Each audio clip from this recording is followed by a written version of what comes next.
create a lot of fertilizer for the next age. So the next age is coming, and we're preparing the next age with all this crap that's going to become fertilizer, if that makes any sense. Preparing their LFO horizon then full of organic matter so that the A horizon and the B horizons will be rich in the next Yuga. Will be It's like that. I really feel like the next, like we right now are about to, like this Kali Yuga stuff is about to end because there's a whole bunch of us who are rising up and creating like the seeds of the next age. The golden age is within us, and we're going to plant ourselves, like our seed, into the soil of the Kali Yuga. So like this madness that's all around you, this chaos, this frothing, like people don't know what's going on, right? To me, that I just look at them and they're just like completely lost. They don't know what they're doing, and that's the soil. That's the thing. That's where we're going to plant our seed, and it's going to take root. And these people are going to fall away. These people are going to fall away. They're going to serve their purpose, and then they're going to fall away. And there's going to be a population collapse soon. So that's part of the emergence of the new age, is the population collapse that's happening right now, and then the emerging of those who are chosen. Population collapse that's happening now. What did you say? That there's a population collapse happening now. Yeah, there is. There's a population collapse happening now. Like we are just reached a point where the pollution of the Kali Yuga is so bad now that we're just not breeding healthy anymore. And that's just part of the plan. Like, right, you let chaos take over. Chaos produces all this crap, and eventually it suffocates itself. It destroys itself just by its own nature. From like a deep ecology perspective, like, you know, like that's a positive thing, I guess. Like, yeah, like let's say we want to return back to a healthier version of life and living. We want to. Yes. I was under the impression that humans are still like just exponentially growing, right? Like that's what we learn in environmental class, and in this field, that's what everyone is saying. In the environmental field, that we're still exponentially growing, and that we have long ago actually hit our carrying capacity, but because of artificial means of overcoming what normally would set back growing species populations, we've been able to keep growing until eventually we will like literally exhaust everything, and then there's going to be a huge thinning of the herd. See, that was the old way of thinking, right? So now that was more like based on the Malthusian understanding of economics and the, his ideas of the resources being depleted because we're exponentially growing. But somewhere around the 70s, late 70s, something happened where we started realizing that people aren't breeding as much anymore. They're just not as fertile. And in the last 20 years, this has accelerated to the point where nobody's having children. Like everybody's infertile. The pollution is so bad, and the children are fucked up. Like they're fucked up. Like they cannot carry on the torch for the next generation. So there's going to be a massive collapse. So like basically, just like when the boomers, like when their generation ends, like you think there's going to be a big age class shift. Yeah, everything's going to shift because there's nobody having kids anymore. Like I was just reading an article that Italy has now reached a point where they haven't had a newborn in 3 months. Japan is the same place. China's in the same place. Their population is just collapsing. Nobody's having children, and everybody's fucked up. All the children that are coming into the world are fucked up. They're not in good condition. They're not going to grow up and help the ones who are already here retire. They're not going to be able to take over the industries. Like as it is right now, all of our major industries, like steel, oil, like food production, all of these machines, all these hard labor jobs, nobody can take them over. Like these kids aren't fit for them. Like these dudes are working until their 60s and 70s, and when they die, there's no that 20-year-old, he's not going to be able to do that job. He just won't be able to. He can't. Like that's the problem that we're experiencing right now. We're going to have a major collapse of. That's why everything like if you go to the store right now and you buy anything, everything's going down in quality. And really the reason why it's going down in quality is because the worker quality is going down exponentially. These kids cannot work. They cannot do the job. They don't have the focus. They don't have the attention span. They don't have the attention to detail. So we're going to be having a lot of these problems arising where a lot of industries are going to collapse. I think that's one of the reasons why they're moving to countries that haven't been polluted yet, because their children are still strong. But once the pollution sits in, that's what starts to happen. It's the pollution that starts to collapse the population. Yes, we can trace this to other empires. Anyways, should we get into the discussion about the Sure. Bhagavad and change gears a bit? You know what? Let me use the bathroom for a second. I'll be right back.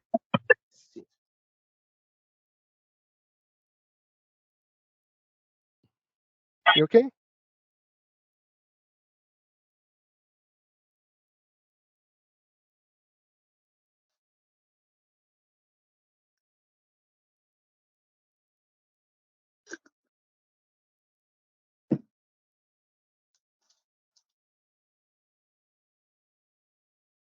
Mm.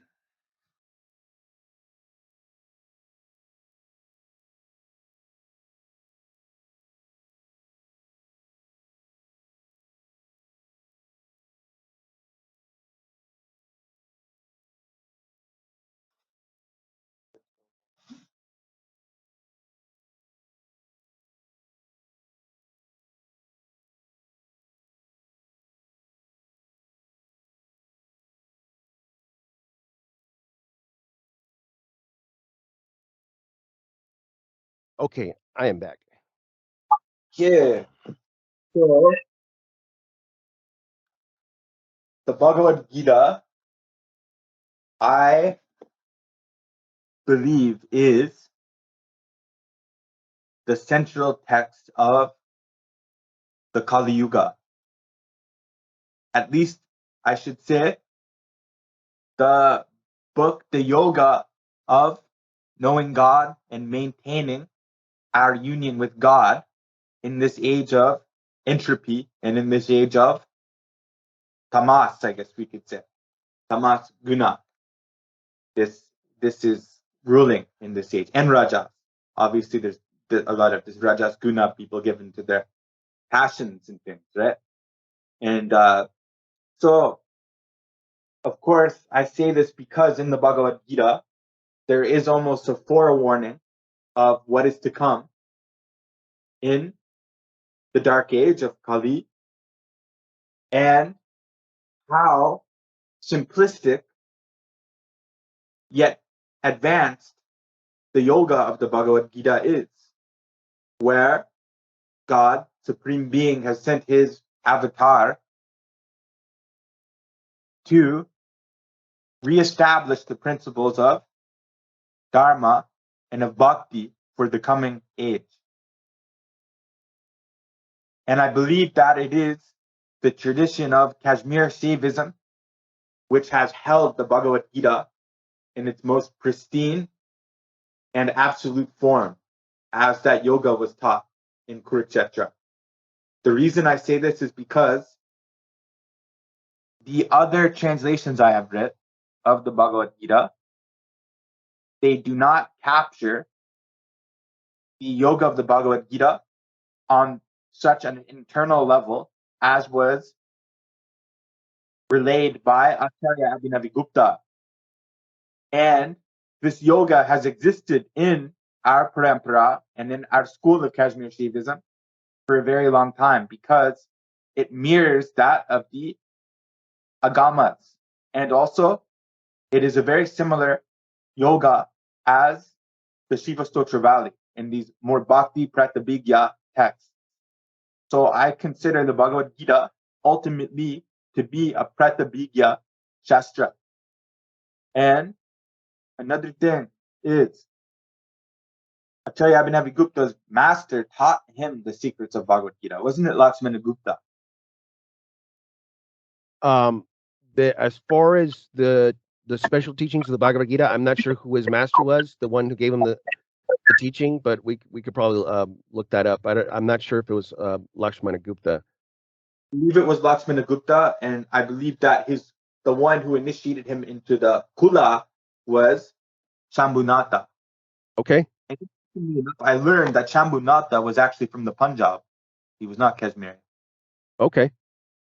And another thing I learned, interesting, we were talking about Sikhi, is that a lot of their shastras that their 10 original gurus wrote, was actually transcribed by Kashmiri Pandits.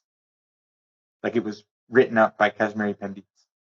Makes a lot of sense now because there's a lot of similar words in their stuff. similar ideas that have just kind of been reduced down. Yes, similar ideas. Anyways, so I believe that how I see the propagation of Trika and my vision of Trika, that me and a couple of associates, we want to make the Bhagavad Gita as our central text because we believe that the gems of Trika can be found by those who are graced enough in the Bhagavad Gita and ultimately to proliferate the Bhagavad Gita as Guru Tattva, as the living Guru. In the same way that in Sikhi they have the Guru Granth Sahib. I believe that the conclusions of the masters can be found here in the Bhagavad Gita.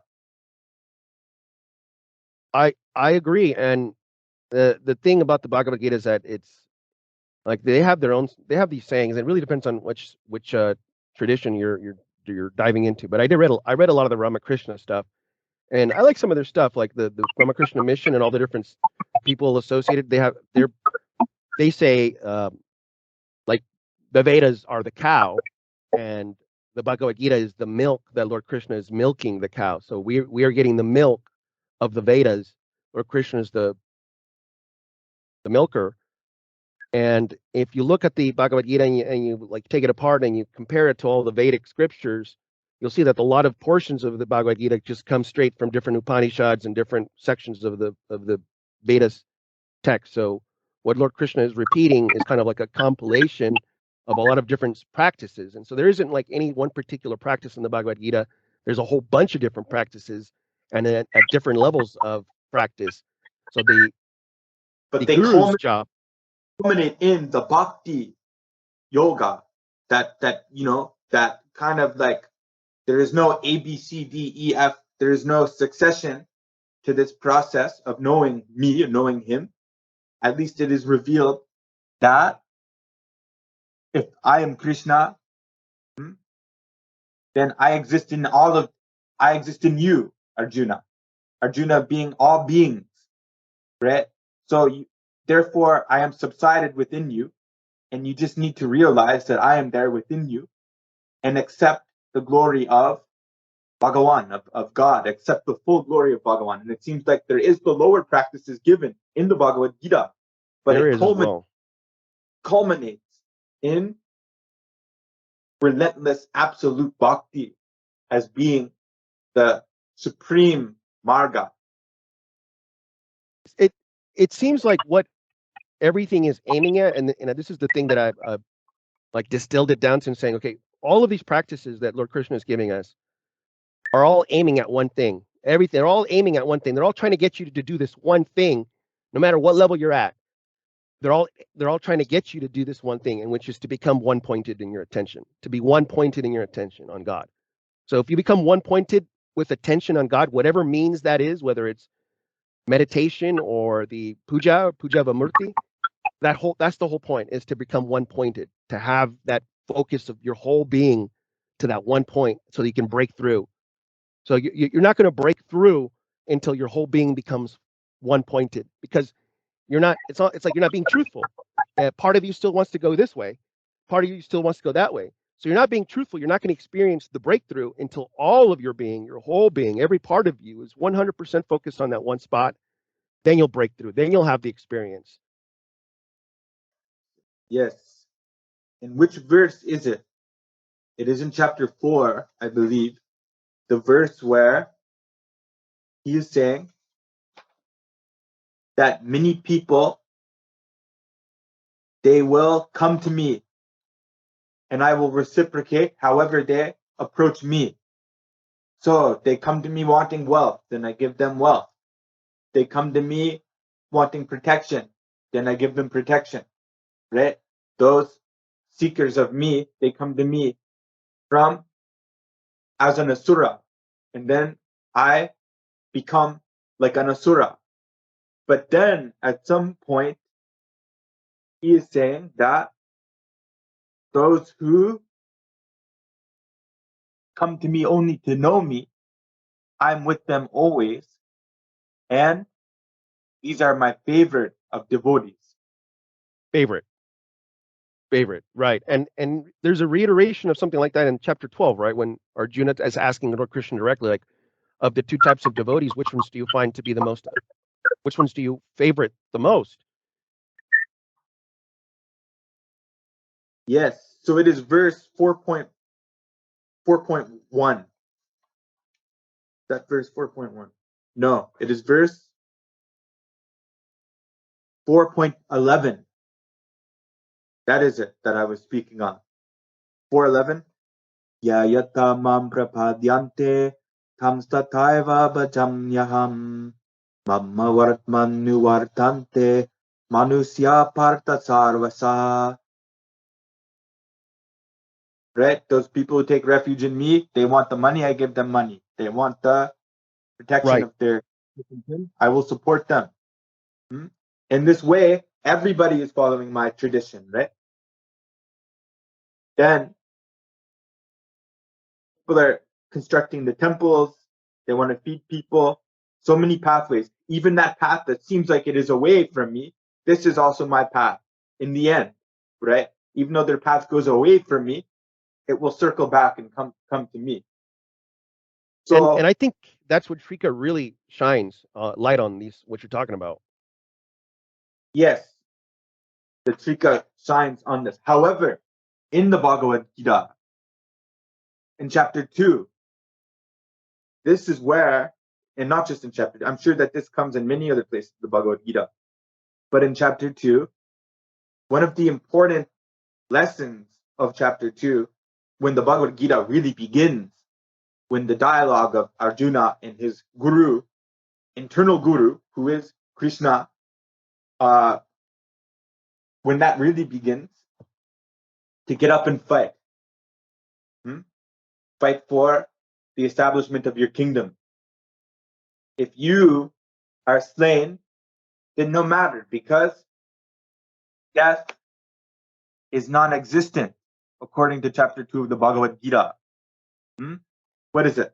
Chapter 2, verse where the soul, Atma, cannot be burned, it cannot be cut to pieces. Right? It is, the soul is absolutely eternal. Therefore, get up and fight. He's saying.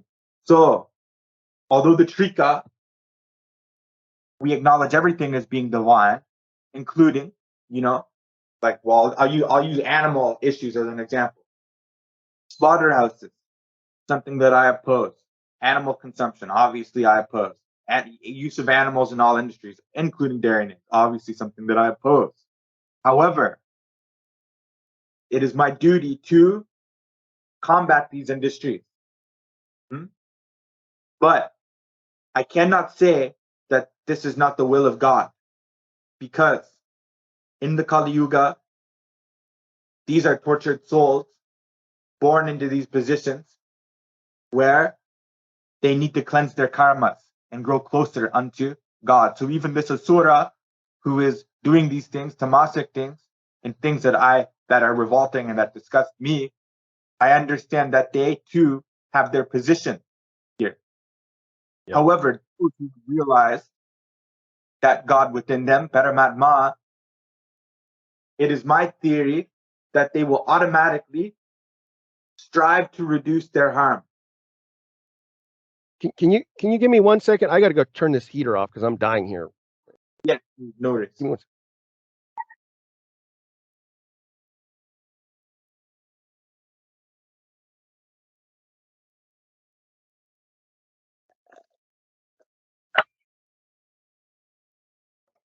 I'm just overheating. No worries. Yes, opposite issue. Yeah. This happens sometimes in the morning when we turn the freaking heater on and the sun comes up, and all of a sudden it just sneaks up on me. What is it? Oh yeah, I get fired up inside too, so I start overheating internally.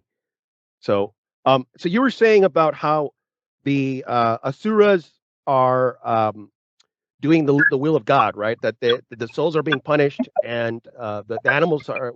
That's one way of looking at it, right? Meaning like, okay, well, you know what? Everything's being served its purpose. God has a plan for everything, including the evil acts of the asuras. But but the thing about the asura, right, is the asura doesn't know what he's doing. Like he doesn't know, he's not consciously aware that he's an agent of the Lord. Like he's just in his ignorance performing what he wants to do.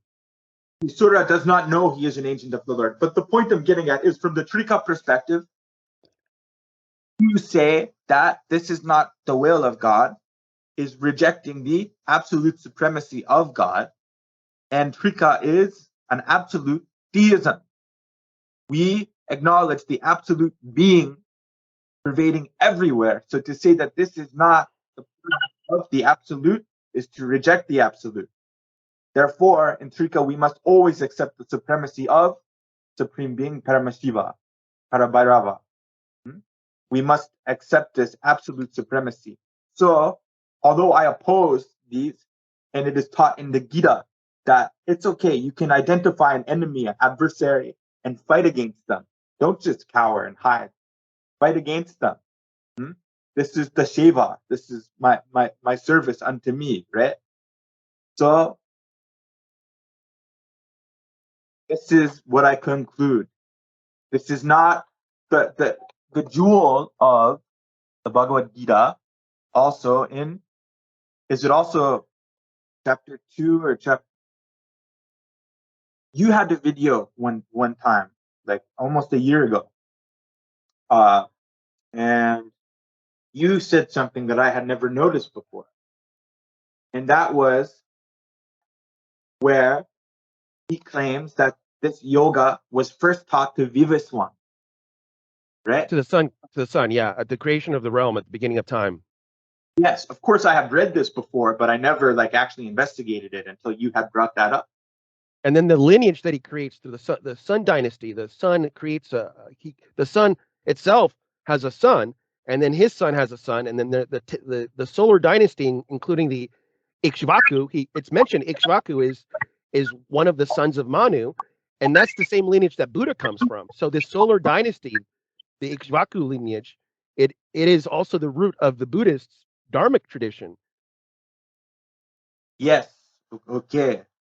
So that verse, that is chapter 4.1, Sri Bhagavanu Vacha, Evam Viswati Yogam Prak Tavanaham Avayayam Vivaswan Manave Praha Manurikswakave Bravit Evam Parampara Prapta Imam Rajarsayo Vitu Sakalanaiva Mahata Yogo Nasta Parantapa.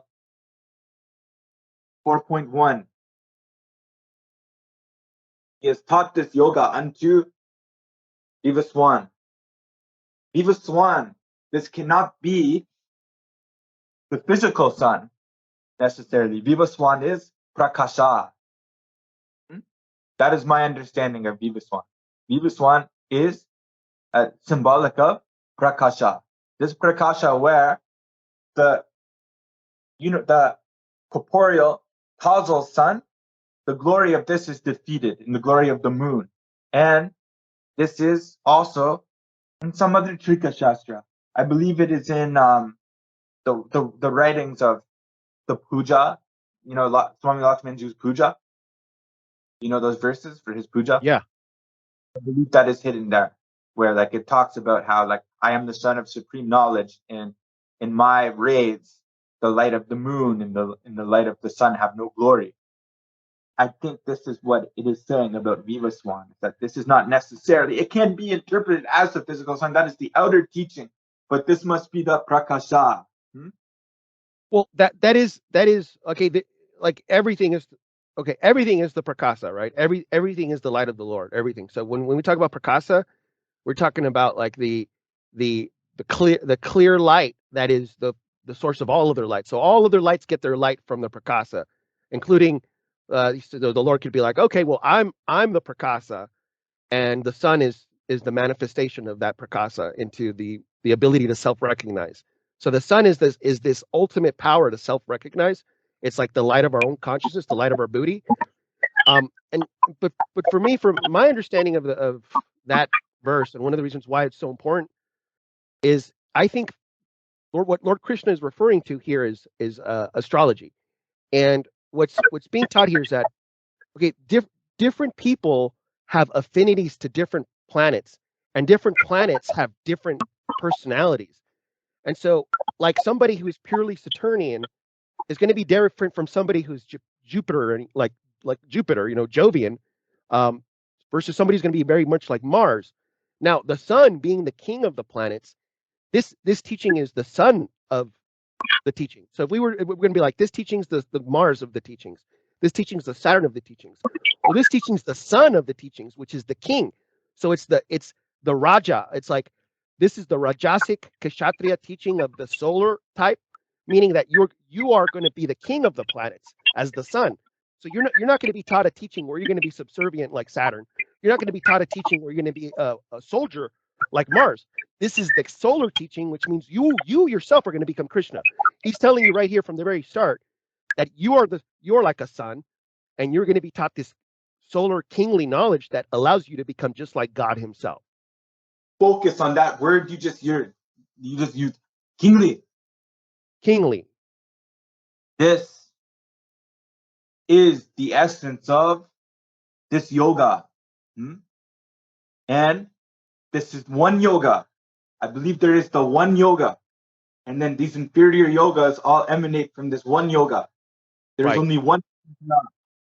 It doesn't matter what the religious what the religious aesthetic is. There is one parampara, not chosen by the personalities of this world, chosen by Bhagavan, directly initiated by Bhagavan. So here, this is describing the king, as you said, meaning that this yoga is not for those who will hide in the cave somewhere and reject this world and things, right? This And is it's not just for that. It's not just hide. It's also like, okay, if you have a bunch of Brahmins and they don't have the power, the internal power, the willpower to become the Lord. They would rather have a murti to worship. They would rather have a murti to set up. So they'd rather put a lingam at the center and have the whole village come and worship the murti and then recite mantras and do pujas on the murti, because they don't like to be the center of attention. They don't want to be the one to be worshipped. So what Lord Krishna is telling us here is that you are going to become me. Like I'm teaching you, Arjuna, how to become just like me. You're going to become the murti. You're going to become the embodiment of God Himself. But hidden here, right, describes who the guru was as an Purna Avatara who was a king, who was both a king and a priest, synthesized into a leader, not necessarily not necessarily born into a bloodline, but because this is described as Vivaswan, this yoga is described as coming from Vivaswan, those in the lineage of Vivaswan, they will radiate this light of knowledge where all people will automatically bow to them.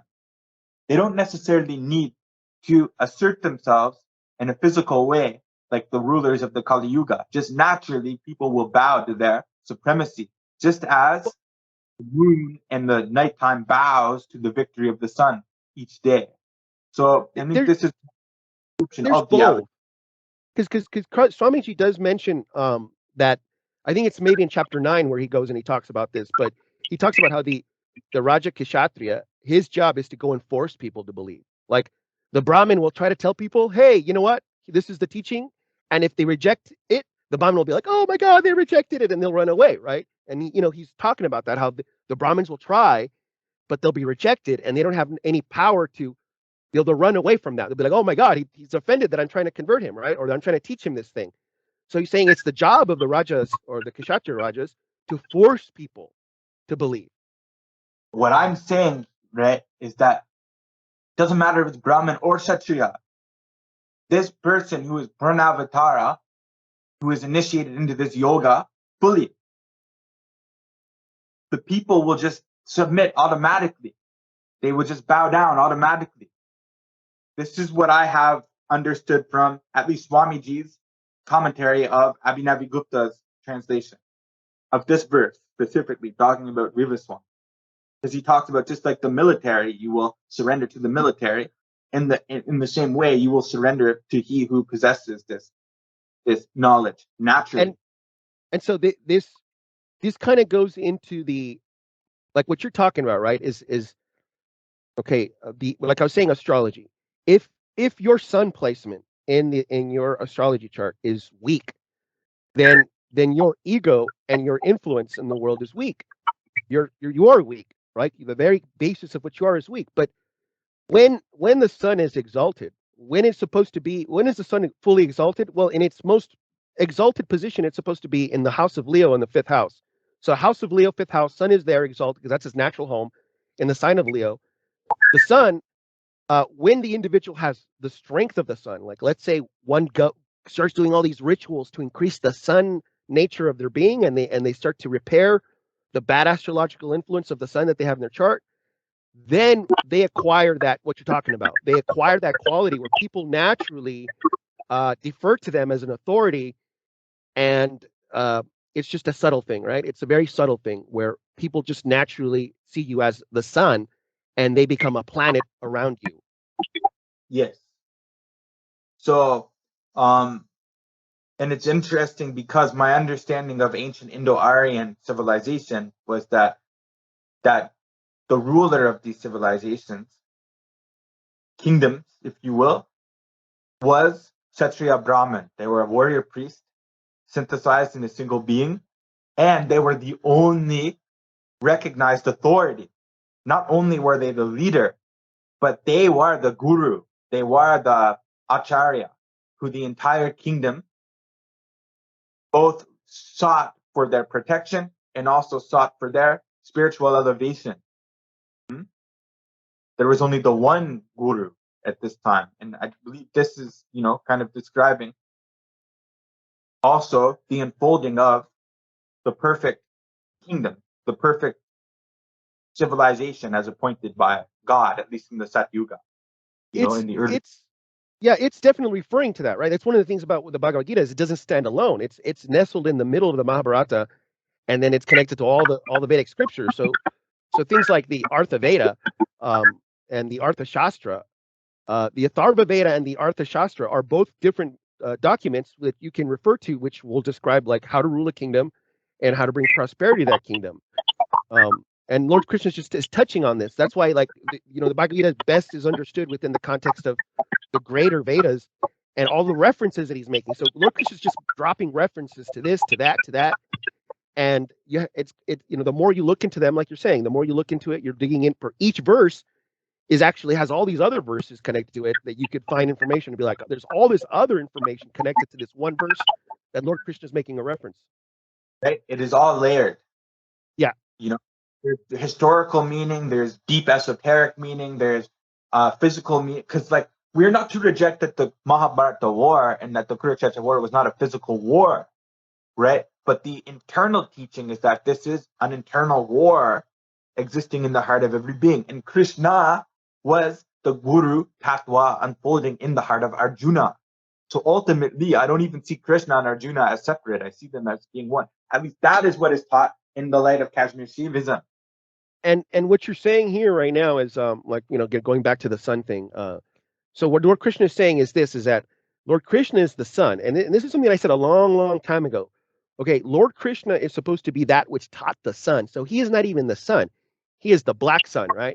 From him, the sun comes from. The original black sun is Lord Krishna, and that emanates the real sun and the real moon. So that's why he's saying, look, this teaching that I'm giving you is actually the superior teaching which I've given to the sun, which the sun acts as like the physical presence of my power in this realm. The sun represents me in that way, in that planetary power, right? So of all the planetary beings, I am the sun, right? But Arjuna, the esoterically, Arjuna means silver, like the silver sliver of the moon. So here, Krishna is the sun, and Arjuna is the moon. Krishna is the Atma, and Arjuna is the Jiva. And so there's that whole esoteric interplay where, yes, you're right, they are just one being. It's just you're Lord. There's the inner Lord Krishna that you need to access, and then your regular personality, which is Arjuna, the moon aspect. Another way that we can teach and understand the yoga of the Bhagavad Gita is valid and that I believe is a very esoteric teaching. And I can say this because only that's the thing about the esoteric teachings. Many people, they're like, don't tell people these mantras, don't expose these things. I think it is nonsense because as Abhinavagupta says in the Tantra Loka, this knowledge will guard itself. This knowledge is not guarded by us. The knowledge guards itself, right? You need to be initiated internally to understand and experience, not just understand, but experience and know the esoteric teachings of the Trika. And in the same way, when I say, the Bhagavad Gita can be interpreted in this highly internal way, that when, let's say you are a sadhaka and you wake up and you sit down to do your meditation, your dhyan in the morning, and you sit down and you naturally wake up. Maybe you're like in this dvaita, this dual, non-dual field of existence. This would be the Gora Kali or Para Shakti, right? This intermediate field. So you understand that you have non-dual connection, but you also feel a sense of separation. So you sit down, you go into your asana, Padmasana or half lotus, or just, however you sit, and you begin your meditation. And there's a degree of separation between you and God.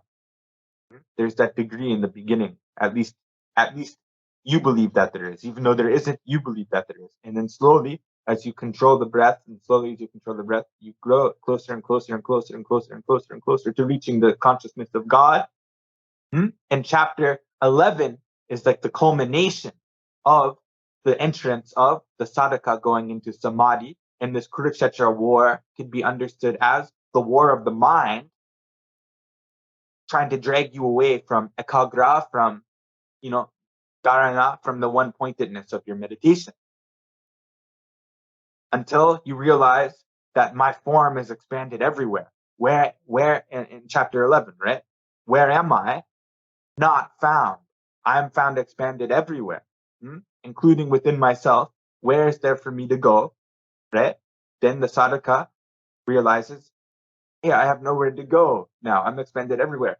And I thought that myself, like Arjuna realizes, okay, my Atma, this is Krishna, this voice that has been with me, deep within me, all of my life, kind of like speaking from the deep caverns of my heart, that this is Krishna, this is my Atma.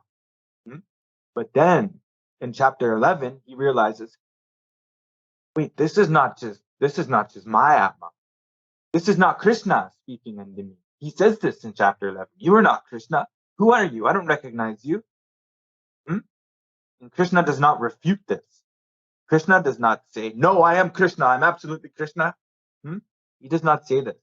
This is when the yogi, their individuality becomes expanded and engulfs this entire universe. And they realize, wait, I'm not just Jiva. I'm not just Atma. I'm not just Jivatma. I am Paramatma. I'm something much greater. This Guru Tattva within me is not just within me, it is expanded everywhere. That's why I say Krishna is more like the Guru Tattva, right? Well, I do believe that the Bhagavad Gita is the text that becomes eventually like the defining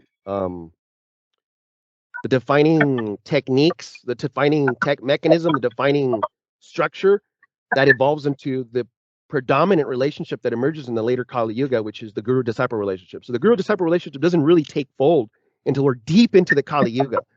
And so here we have the proto-disciple, guru-disciple relationship being told to us by Lord Krishna. Like everything that's happening in the Bhagavad Gita is what eventually, like 2,000 years later, becomes the dominant way to teach the teachings, which is the Guru Parampara, like the lineage thing. Here's what Lord Krishna is talking about. He's in chapter 4, he's delineating the very concept of what it means to give successive teachings, and that it all comes down from him, right?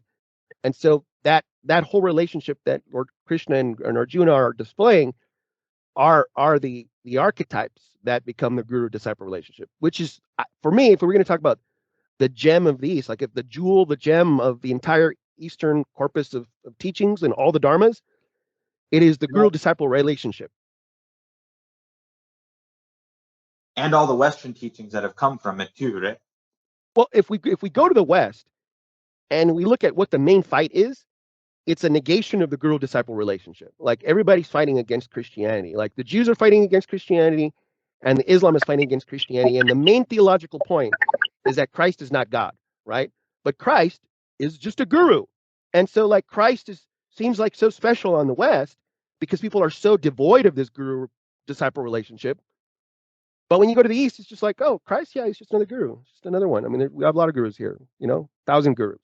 Like, pick one. When I say guru tatwa, this means like the internal guru, the true guru, the real guru. That is what I mean by the real guru is everywhere. Yeah, everywhere. It can express itself throughout the universe, right? So this is what I mean by the guru tatwa, not these fraudulent gurus who have placed themselves on pedestals in the Kali Yuga, right? Which is 99% of them, right? Well, I personally do not think, like I used to be very, like my very early work was going against a lot of things. Like I spent the first 15 years of my life going against the guru-disciple relationship. I tried to take it apart. I went against it. I was going against gurus. I was showing them how they're all fake and blah blah blah. But now that I'm been reading more Trika Sastra and been understanding and meditating more, what has been revealed to me is that it doesn't matter if the guru's fake. What matters is what the normal people see, what they believe. So if they believe that guru right there is actually a guru, then he is actually a guru, right? Even fake gurus become gurus. Even fake gurus become gurus in time. And that's one of the things I think in the Tantra Loka it talks about that, how even fake gurus, even fake devotees become real in time. But there's a purpose for that. That is in chapter 2 of the Tantra Loka. It does say it. Yeah, it's not to say that they're like not real. Obviously, they're serving their position, but they do not possess what is talked about here. They're not full gurus. They're not realized, and that's the main thing that I think that I wanted kind of to talk to you about is that in order for a being to be able to practice the finer aspects of this yoga, they have to really develop a lot of sattva, and that sattva comes from lives of good karma. So you have to come into this body with the good karma, and the Bhagavad Gita also talks about how, like, if you're practicing this yoga and you die and you didn't finish, you get reborn into a family where you can be able to practice this yoga. So you'll be born into a good body, into a good family, and you'll be able to practice your yoga and finish it, right? So this karma is very special. And so a lot of these people don't have that karma. They're not even sattvic at all. They're not even sattvic a little bit.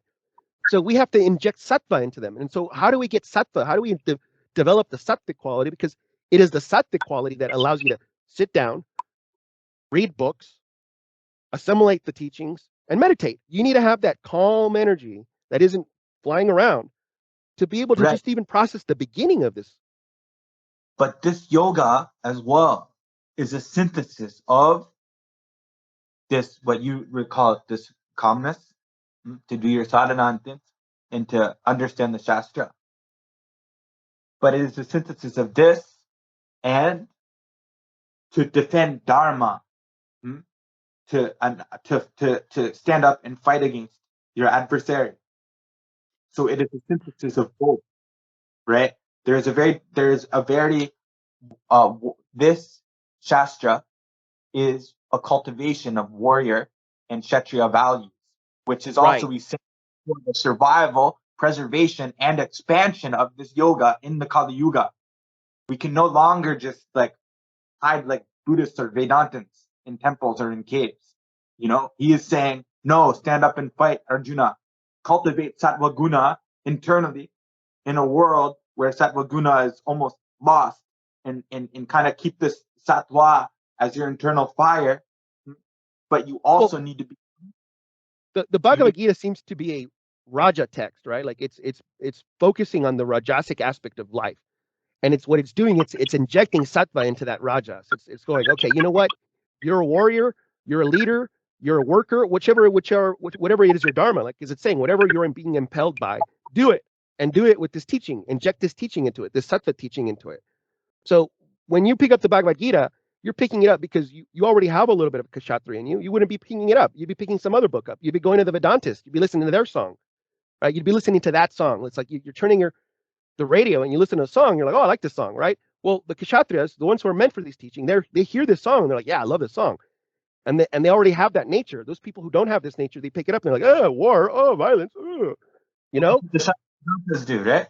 They pick up the Bhagavad Gita and they reject it, right? Now everybody thinks, because of Saiva Siddhanta, now everybody thinks that the Bhagavad Gita is a Vaisnavite text, because the Shaivites of that class of the South, Saiva Siddhanta and Sri Lanka and things, they're like more peace-loving, kind of like more Dravidian people influence there, right? Tamil influence there, and that kind of Shaivism.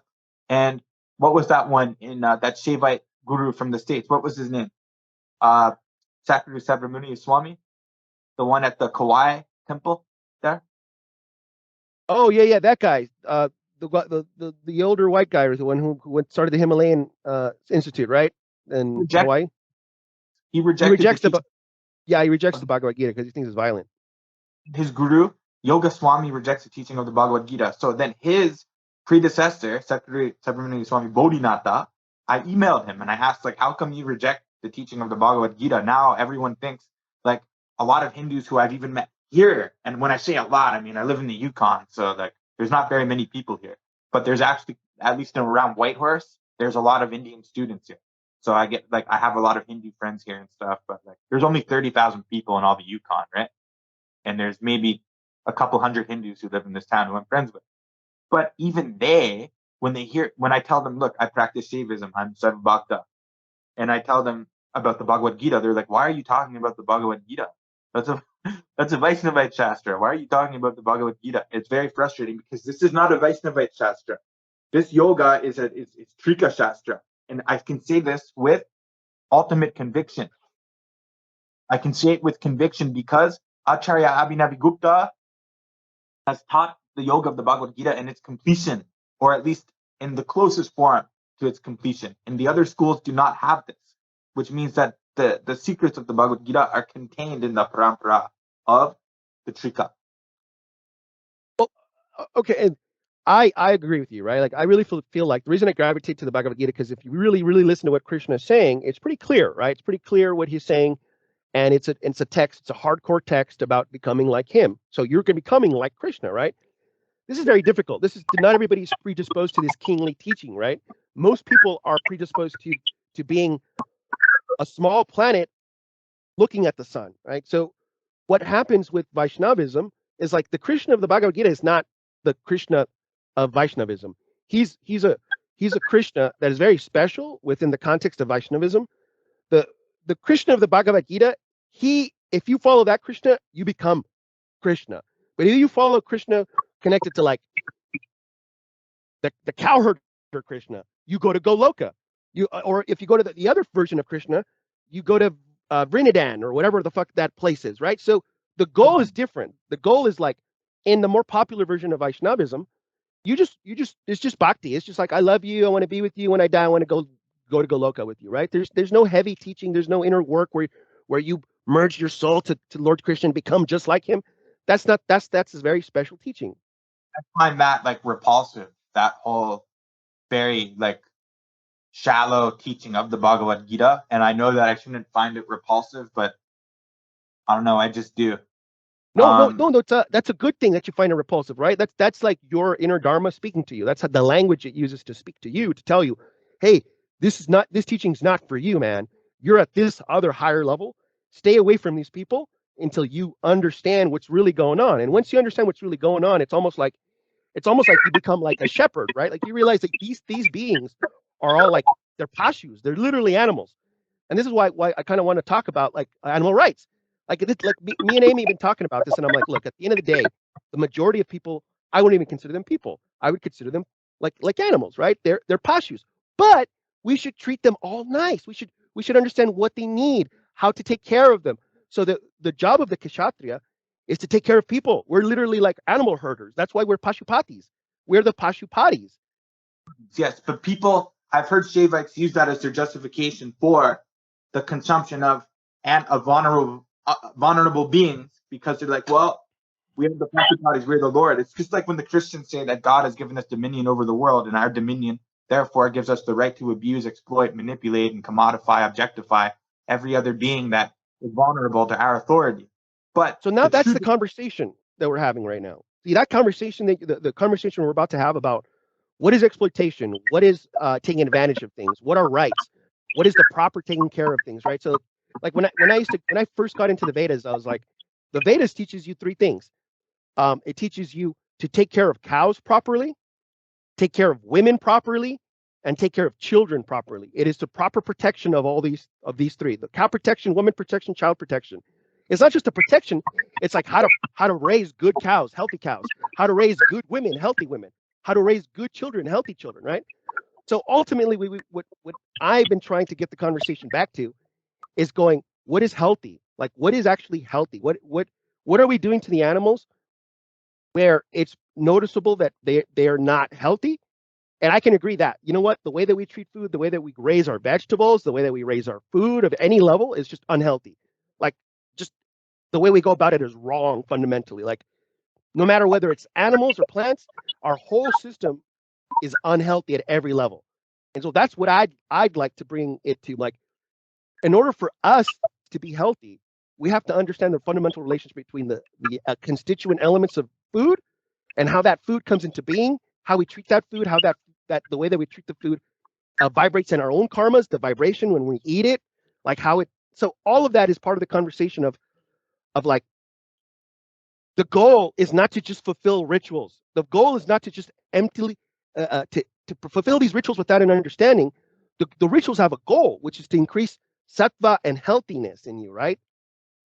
That's the goal of these rituals. When the gods came and they gave us a bunch of rituals, they're like, these rituals are going to increase your strength, your spiritual power, and are going to produce good cows and healthy soil. Yes. And then that's the goal.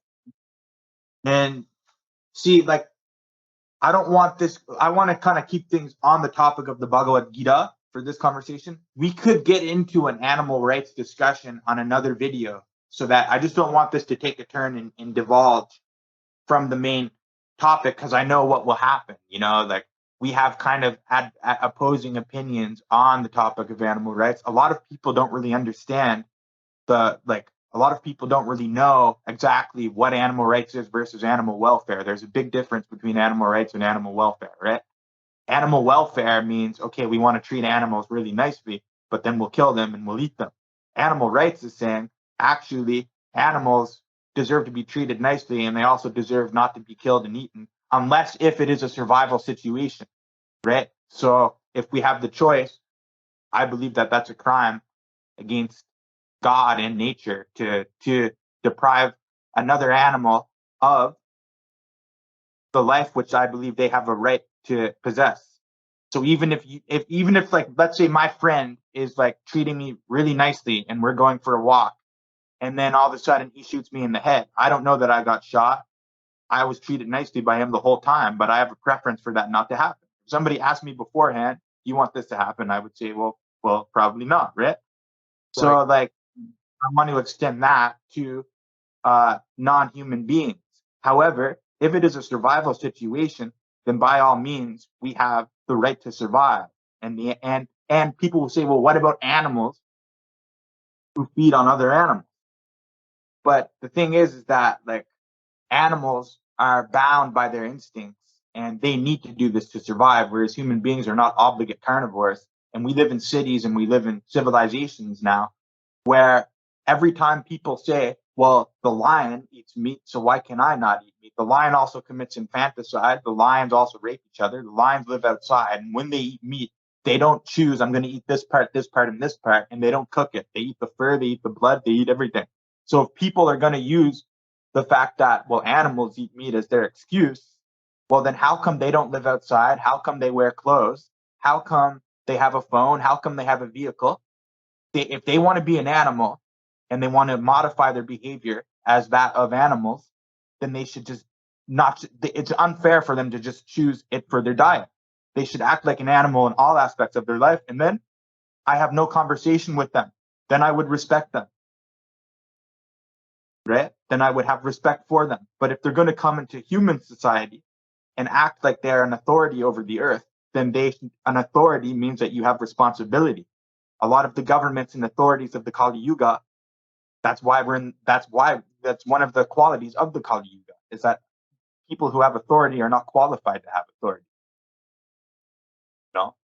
But yeah, not to go too far down that road though, because like we'll never come back if we go down that road. Well, I do think that there's a this is a very subtle point that it's hard for me to talk about it, because it actually connects to some of my early work in philosophy, when I used to spend all my time deconstructing moral systems.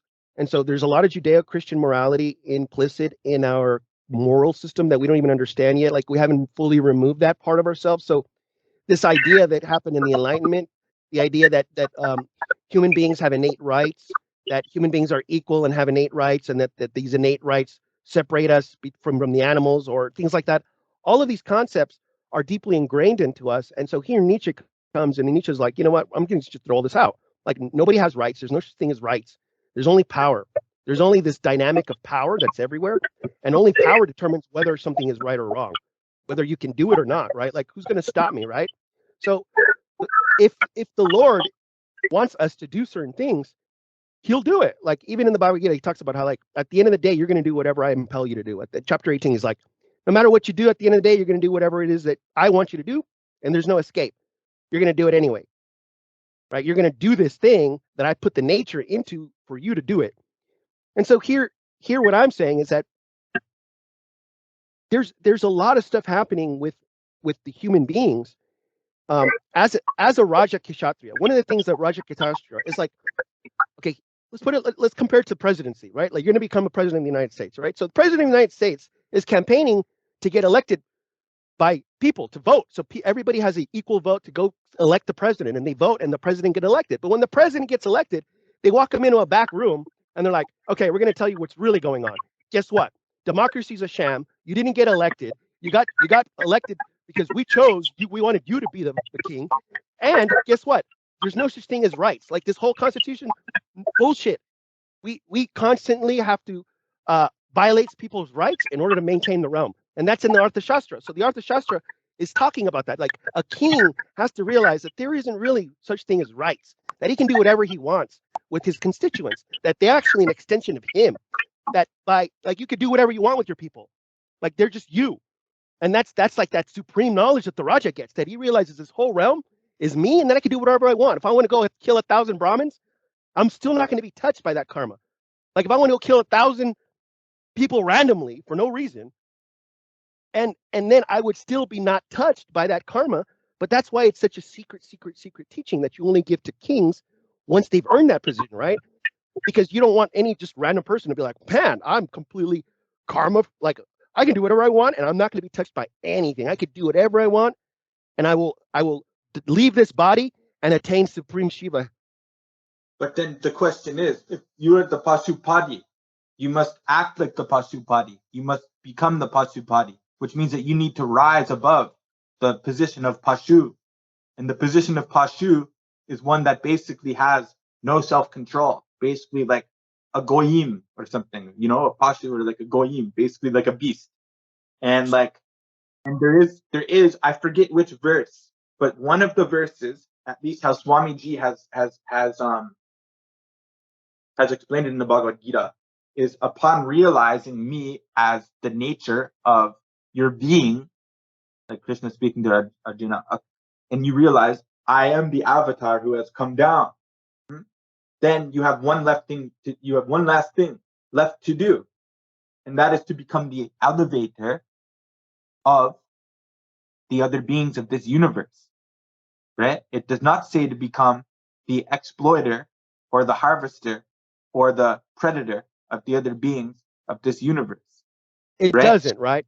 It doesn't. And that's one of the things that I feel like is part of what preserves this tradition, from being destroyed, is, and it's in there. Like, if you dig into it, it'll be like, okay, these teachings are being nestled inside of each other, because if people were to really understand what we're saying, they would revolt against us, right? It's just like the Kala Upanishad. The Kala Upanishad says, externally to the world, show people that you're a Vaishnava, act like you're a Vaishnava, look like a Vaishnava, and then when you're among friends who you're hanging around with, act like a Shakti worshiper. You engage in the Shakta stuff, but internally you're a Shaivite. Internally, you are practicing this teaching, this sacred Kala teaching, where you are the absolute Lord, can do whatever you want. But it's the reason why it's telling you this. See, it's like if you're the absolute Lord and you can do whatever you want, why are you being told this? Why are you? It's not like the Kala Upanishad is trying to put a restriction on you. No, it's trying to offer you a little bit of advice. It's like, hey, you still have to deal with all these other people, and if you decide you're going to start being a complete fucking demon to them, there's going to be some consequences. You're going to get fucking killed. Like they're going to come after you. Like they're going to. So you want to keep the teachings. I show the teachings like this Vaishnava teaching. That's why we're like, okay, Bhagavad Gita. Okay, we're going to show everybody the Bhagavad Gita. They want to get their own interpretation of it. They're going to associate Krishna. They're going to associate the Vaishnavas. But when you get into the fine tendrils of these teachings, it's basically Kala. It's the Kala Tantra. It's like the essence of Kala Tantra. It's like you can do whatever you want. You are the Lord. Like you can go out, like and kill everybody and can murder and all that. You can do that. But the Lord doesn't really reveal himself to people in that way, right? Unless he's specifically choosing like an avatar of destruction to bring destruction. Most of the time, when the Lord reveals himself in that way to people, it's through the sattva guna. It's the sattva guna that is gaining power. So the sattva is gaining power, and when it finally breaks through and you realize the truth because the sattva has reached its critical point, you're in that mode of sattva. Your natural dharma is going to be want to help other people. Like you want to share this. You want to bring everybody into this love that you experience, right? Just people, like animals too, right? Everybody. You want to restore the whole world to the way it used to be, right? So you get this vision of the way the world used to be, how we used to have relationships with animals. Like everything's connected, everything's alive, everything's connected, everything's a reflection of our actions, right? So the way that we raise food, the way that we teach, like I'm not just animals, plants, everything, water, the dirt itself, like everything is alive and everything is to be respected. And so when you go back into the ancient times and you look at how they respected everything was respected. There's a mantra for the earth, a mantra for the water, a mantra for the plants, a mantra for the animals, right? So what does that ultimate respect mean? Now, do I support the way that we go about eating animals and raising animals? No, at all. I don't. In fact, to cultivate sattva, one needs predominantly vegetarian food, or what I would call vegetarian food, because the Aryans are genetically acclimated to using milk and eggs and eating things like that, right? So they have a relationship with the cow. Like I truly believe that the cow was designed by the gods, like the genetic design of the original cow. But I used to rant about this like 10 years ago about original Aryan pristine cows given to us by the gods had in them the whole dharma of how to transform this land into a paradise. With the cow, if we treat the cow correctly, it'll change the entire ecosystem and regenerate it. That did not happen. Like now, because of dairy farming, like millions of hectares of forest ecosystems have been destroyed, and like how many wild animals has this killed? It's like an infinite amount of wild animals that get killed so that we can harvest the milk, which we do not even need to survive. And most people don't. Most people don't. Most people are lactose intolerant. And I want to talk about that in a little bit more detail. You had mentioned that the cow, it was given by the gods. I believe this. I do believe this, okay? I believe that every animal was given by the gods. But in particular, the cow is special to our culture as Indo-Aryans and Indo-Europeans. But I feel like it was genetically engineered specifically for a purpose, which is to produce civilization. Which one, though? Which cow? Because there is the original cows, the ones with the humps on them. If you go to India, there's like this original cow that was like before it became bred into all these different species, and it produces A2 milk. There's like proteins in it that are completely different. They have a completely different biology than all these other cows. So like all these other cows that we have now on this earth, they're like degenerated mutant hybrid cows. Their milk is rancid and they only produce sickness. Right. So I'm against the use of dairy and like eggs and all animal products. As you know, I'm very open about that. So I don't care. It doesn't really matter to me like how good the cow's milk is. I just don't think humans should be drinking it, period. Which is kind of like in opposition to Aryan culture, at least how we've been taught. But I And believe a little bit, yeah. But I mean, though I interpret it differently, because when the shastras talk about lingabhishekam and when the shastras talk about consumption of milk and things, I understand this to be internal, and I understand that this is the milk or amrita of bhakti flowing from the heart of the sadhaka, and it's an internal process of then offering this unto the lotus feet of Bhagavan internally. So I understand this as being internally, because from what I can see, any rascal can take milk and dump it on a linga. That does not mean that they have devotion or bhakti in their heart. So it doesn't prove anything.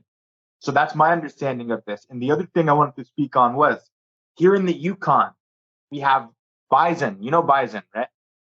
no, what's bison? It's kind of like the same. It's kind of similar to buffalo. Oh yeah, those motherfuckers. Yeah. They almost look just like buffaloes, right? They're ancient, like they're like I understand them, at least how we're taught in biology here, is that they are the ancestors of the modern cow, and they lived in the grasslands, and they were not exploited or objectified for their milk by humans. So I believe that is the way that God has intended the cow to be, and that God has intended the animals to exist in the wilderness and man to exist in civilization. And that when we have taken these other beings and stolen them from the wilderness to harvest their resources, it has led to so many issues, especially when we look at how one cow requires over 100 liters of water every day. That's not including what is the water used to grow its feed, and that's not including the water to wash itself, right? So it's an incredible waste of water, and has led to huge, unfathomable swaths of forests being destroyed and other wild animals being displaced, just so we can take the milk from this animal when our own species are born with breasts. So this is quite controversial. I know that this may be opposed to Vedic standard and stuff, and a lot of Hindus express dissatisfaction with what I'm saying. A lot of them support what I'm saying, but I also want to point out that Kashmir Saivism doesn't really acknowledge the Vedas as being our ultimate authority. We go to the Agamas, right? And in particular, there's several agamas that are seen as authoritative in Kashmir Saivism. So I have a differentiation in my mind between the agamas and the Vedas. Is that valid? Is that valid? No, I mean that is completely valid. I mean, you completely valid, and I mean we could even say like the agamas and the Puranas, where we have these lower types of rituals in them. So if you look at the Shiva Purana and the Shiva Agamas, a lot of them are very detailed on temple construction and how to construct like a public lingam to worship. Now I've looked into these outer teachings, and there's a reason for them, right? Like the reason why we pour certain liquids onto the lingam is to charge them with an energy. Now what's happened is that the Kali Yuga has completely destroyed our understanding of the original purpose of these rituals, and now we are completely wasteful. It's like we're at a point now where the ritual and its performance is more important than its original purpose, and that's the ritualistic legalism that is like the hallmark of the Kali Yuga, right? So we're like this runaway process where there's no consciousness anymore, there's no awareness anymore of its original intent and its original purpose, and they're just throwing all this milk away when originally it was supposed to be sanctified. There's an energy that's being put into the milk. The milk is supposed to be recollected and then used, drank. I think it's absolutely disgusting what the dairy industry does to cows, and the idea that human beings have a right to steal an animal from the wilderness and commodify them for their milk, which was meant for their kids. The modern day cow produces 10 times the amount of milk that it once was in the wilderness.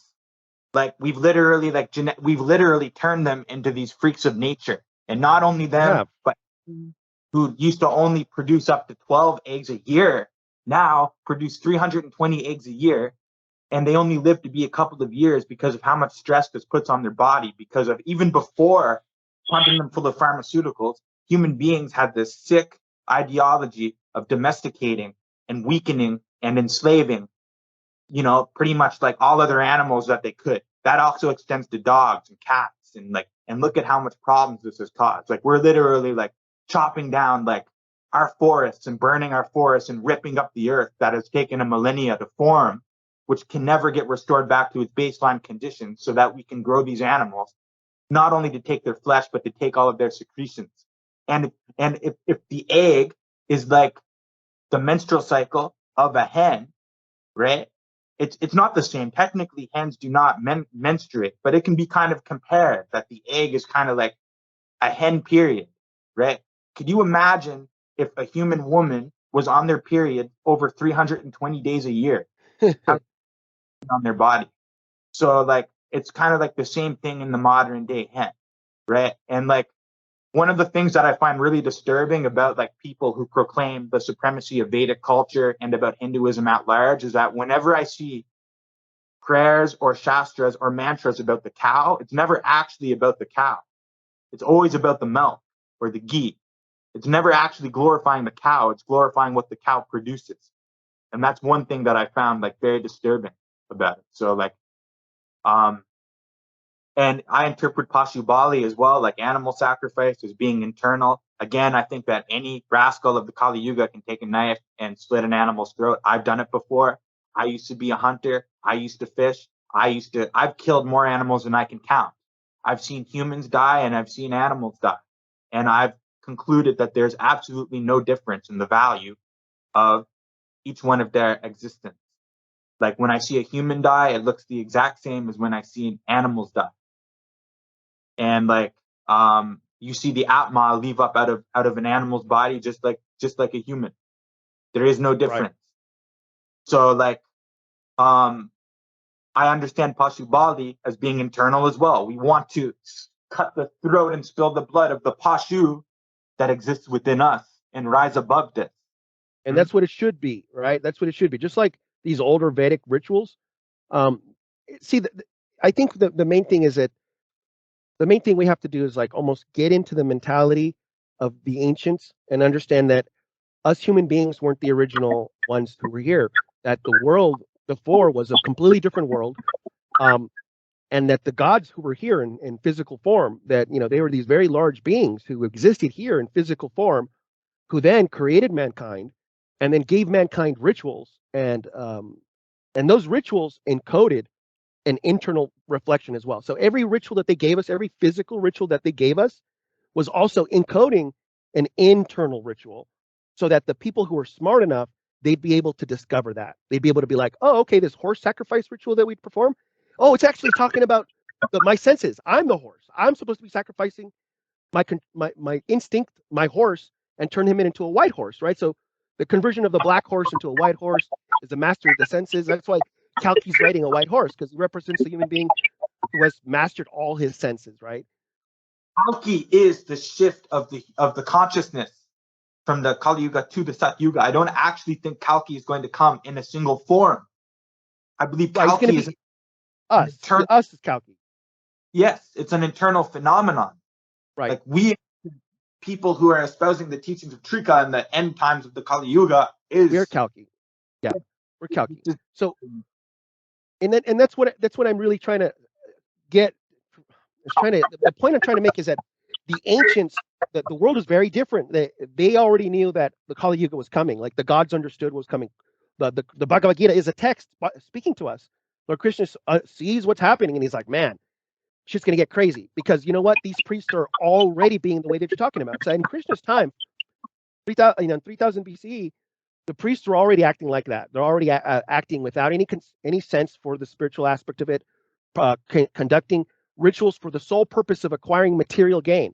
They're already thinking about the rituals of the Vedas as like a mechanical industrial machine that they're just getting results from, right? And so that's when Lord Krishna's like, yeah, the Kali Yuga is coming. This is failing. The Vedic priests are failing at their duty. I'm gonna have to reestablish dharma. So he's like, okay, you know all these rituals, don't worry about it. I'm gonna give you the essence. If you can do this, then you will reap the benefit of all the rituals that were being done in the previous age. Because the whole purpose of these rituals in the first place was to develop that one-pointedness on God. That was their whole point. That's what all the yajnas were about. The ghee sacrifice, all that. All of those were ultimately to be like an external reflection of the internal fire that we're flaming, and the awakening of the chakras in us, right? That's all there in the ancient texts. Like one of the older texts being like the Katha Upanishad is like the Upanishad that establishes that fire worship as that external process, and then you see that going to the west as the Gathas. So the Gathas come from the Katha Upanishad, and the Zoroastrian fire priest. That whole thing comes from that group. There was a war between the fire priests. So like the losing tribe of the fire priests went to the west and became the Zoroastrian Persians, and that's why they're all of their language and their texts are almost like copy for copy of the Vedic stuff. It's almost like a blinded retard was copying the Vedas, and that's what the Avestan language is, and that's what the Gathas are. They're like a retarded copy of the Vedas. But yes, okay. So Zoroastrianism, like in the Avestas, has some deep-seated connection with the Vedas, is what you are espousing. They're like mirror images. If you study Avestan, like you're already learning Sanskrit, so pull up Avestan and compare it, and you'll be like, Avestan is just like retarded Sanskrit. Like they took letters and phonemes out, and then that's the word. So instead of it being yajna, it's just yasna. I see. So in chapter 11 of the Bhagavad Gita, we should speak on this, especially because this is the kind of like, I guess, for lack of a better word, the orgasm of the Bhagavad Gita happens in chapter 11. Give me 1 second. I'm going to go use the bathroom again. I drink a lot of water.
Okay, all right. Let's talk about the orgasm of the Bhagavad Gita, as you put it.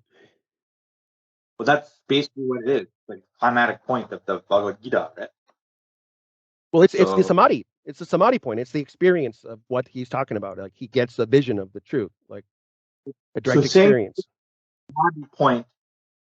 This is very Saivite understanding of chapter 11, because according to Vaishnavism, that would be total heresy to say that it is the samadhi point, right? Because for them, Krishna is entirely an external being. Right. So from the way they see it is like here is where Arjuna gets darshan of the Lord, and the original understanding of darshan, like to be able, to view the Lord is not just to view, it's not just to mean like I see this person. That's not just that's like the outer meaning of darshan, right? The real meaning of darshan is like the experience of the deity, like the full experience of the deity. The union with the deity, right? Like, yeah, but the union, but that experience of union, right? So like when you're looking at something, in a sense, there's a union in that moment, right? That's why, like from the outer teaching, you go and you look at the murti, and by looking at the murti, you have darshan of the murti. So that's the outer representation of an inner process, and where one experiences union with the deity. That's the real darshan, right? But to the Vaishnavas, it's like, oh, Arjuna just saw the Lord, like he saw him, and he experienced his presence, right? And the Shaivites, what we say is like, not only did he experience the Lord, but he became one with him. He understood that there was no separation between himself and the Lord. And if you read the Bhagavad Gita, that really seems to be what it's trying to convey. Even if it's a Vaishnava translation, it's like, wow, these Vaishnavas, like they've translated it, and I understand it this way, but they, for some reason, they can't accept. Right, and there's a reason for that. Like remember, like one of the things that I've come to understand is that like Lord Shiva's inside all of us, right? Lord Shiva's inside all of us, and Lord Shiva is like the gatekeeper. He decides whether or not you're going to understand something. So you can tell this person 1,000 times, and Lord Shiva's going to be like, nope, nope, nope, nope, nope, not going to get it, right? And you can tell the right person one time, and they're just like, Lord Shiva's, yep, this person's ready to get it. He's going to get it. He's going to understand, and that's part of our Trika, you know. That's part of Yeah. our understanding, saying that the Lord is going to determine who's going to get that grace, and you can tell what kind of grace they get by how the level of understanding that they have, and what they rise to understand. But So, I think, go ahead. So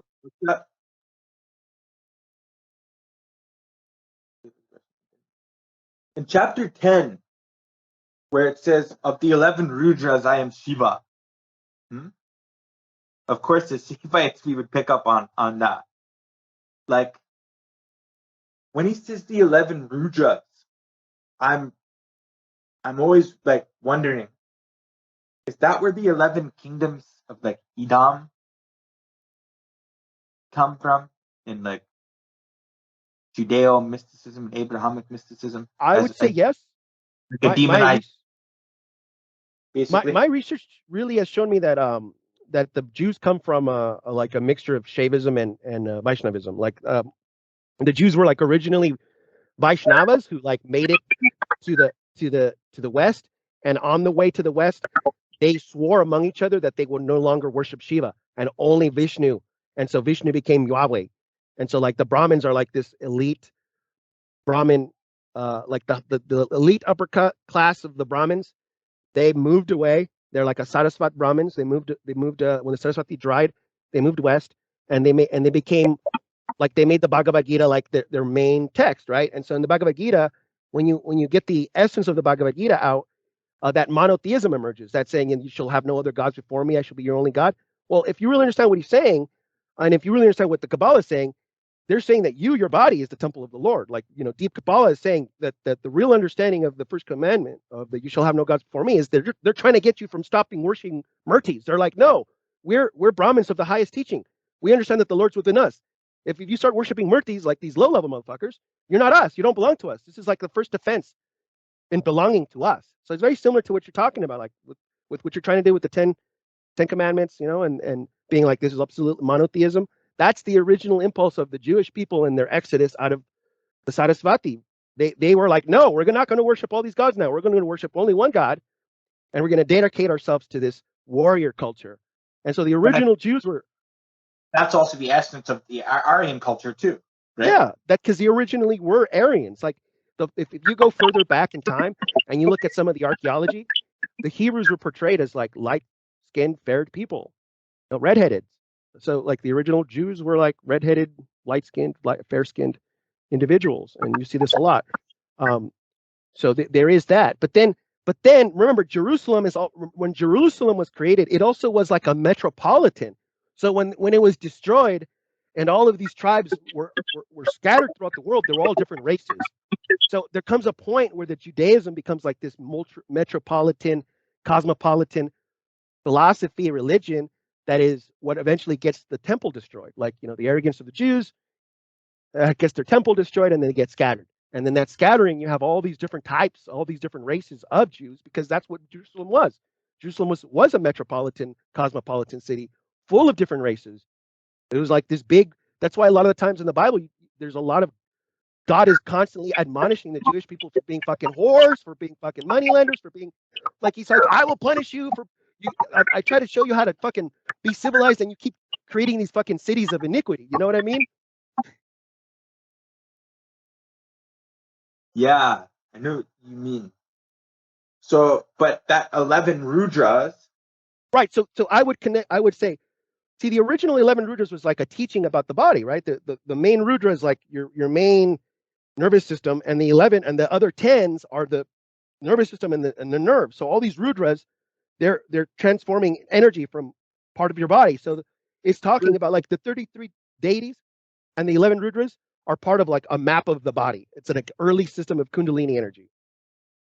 So like in the Vigyan Bhairava Tantras, when that dharana is like focus on the fires of Kaligni Rudra rising from the left toe and then merging through the body, this would be connected to that layout of Rudras, is what you were saying.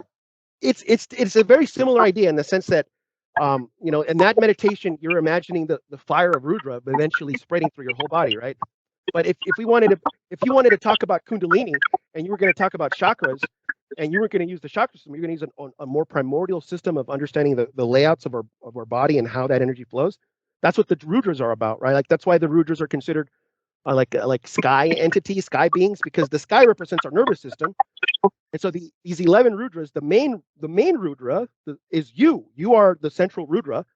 And then the other 10 Rudras represent the various layers, almost like you could say a tree of life, where you got the main Rudra, which is the Ayin Sofer, and then you have the 10 Rudras that emanate from it, the Keter and all the different Sephiroths, right? Those are all the different Rudras. The Muladhara or the Malkuth, and then beneath that is the Klippa, right? Right, and so that was just an early way of trying to describe a system of chakras. So that's why I really do think that the 11 Rudras does connect us to the Kabbalistic tree of life, like that whole idea. And so when he talks about I am Shiva, the 11th Rudra, he's talking about the pillar of light that goes right through the center of the whole thing. Right. So and then also, but then why is that demonized by the Jews? Because the Vaishnavas. Oh, well, why is it demonized by the Jews? Because the Jews, they when they left and became the Jews, they swore off all other gods except for Vishnu. So Shiva became Satan. Literally, Shiva is Satan. Shiva is Samael. Shiva is Satan. So they have demonized Shaivism. Like all the iconography of Satan is Lord Shiva. Everything. The horns, the moon horns, the trident, the Kundalini snake around his ass that represents the tail of the devil. The two-headed serpent Nahash in the Garden of Eden. Right? Yeah. So, and then Shiva's always associated as being the Lord of the Nagas. That's why he has the king of the Nagas on his neck. So he represents, Shiva's Satan. I mean, classically he represents the Tamas Guna Lord. He rules the Tamas Guna. He rules the demons. He rules association with all things that are of the dark. That's why all the older texts that portray Shiva as like hanging out with demons, hanging out with ghosts, dressed like a wild man, always outside of society, very Dionysian. Yes, that outside character. So in the chapter 11, my understanding of where Arjuna's like bewildered, and he's like, "You are not Krishna. I do not recognize you. Who are you?" He's freaking out. His hair is standing up. And then Sri Bhagavan Vacha, "I am the Lord of Death. I am not Krishna. I am the Lord of Death." He admits Krishna is not Krishna. He is the Lord of Death. Death meaning, my understanding of this, when he says, Yama Ham, I am Hama. I'm Yama. Well, he doesn't say that though. That's the key important thing. Like back before I got into this, right? Like one of the origin stories of me getting to the Bhagavad Gita is because I was studying the physics of I was studying physics, right? And so when I came to Oppenheimer, I was creating this historical narrative of the various ages, and I said, Oppenheimer represents the beginning of the atomic age, right? Like his work creates the atomic age, and that's like a new milestone in human history. Well, when we say, why did Oppenheimer say, "I am become death to destroy the world"? So you look at the original Sanskrit, what he says is kalosmi, right? And kalosmi is a contraction of kala asmi. So asmi and kala become a contraction, which is kalosmi. And so he's actually saying, he says, Sri Vaka, the Lord says, Sri Vaka, and then he says, kalosmi. That's where he opens with, kalosmi, right? It's the original Sanskrit, kalosmi. Kalosmi loka saya pravardhan. Right. So when he says kalosmi loka, loka means location, like the world, like everything that you see. And pravado, he's talking about the destruction of the world, right? So I am become death, the destroyer of worlds is the translation, but he's saying, look at me, I have become Kala. So I am become Kala. So Kala is who? Kala is the Lord is Shiva. So he's saying, I'm actually becoming Shiva in his most terrible form as Kala Baharaiva. This is where he's saying, I'm Kalos me. It's like, I have become Kala. But here's the thing though, Kala and Yama are interchangeable because Kala or Kalo, my understanding is that this means time, and that death, Yama, is the product of time. Right, but it's like I explained this before. If Kala Bharaiva is like the absolute personality of time and everything that time does, which is destroy everything. You know, that's like the Maha Supreme face of the Lord in his Tamas Gunas form, and his lieutenants are Yama and Shani. So Yani and Shama, they work side by side, like his left arm and right arm, to do the work of Kala. So Kala, which is time, uses Shani and Yama to do that work that he's supposed to do. They're like his right arm and left arm. So Saturn Saturn, Shani, which is, you know, hands out karma, moves the souls into different areas of the realms, and then the one who judges them and takes the souls from the realms. That's that back and forth energy between Shani and Yama. And so, like when one worships Kala Bharaiva in the astrology, it automatically goes to helping your relationship with Shani and Yama.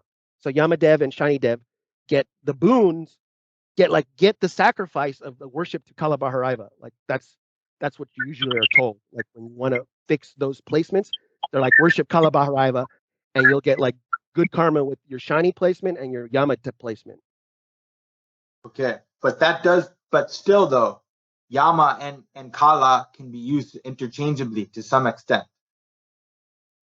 Right, and it can. It's just that there's another part of the Mahabharata that talks about this, where they're reconversating later about that particular part of the action, where Arjuna, having listened to Krishna, gets up and starts just fucking killing everybody, right? Starts just fucking wailing, and then the description says that when they were looking at Arjuna killing, that they did not see Arjuna, that they saw the Lord of Death. They saw Shiva there, that Shiva was there killing, and that Arjuna was just his vehicle.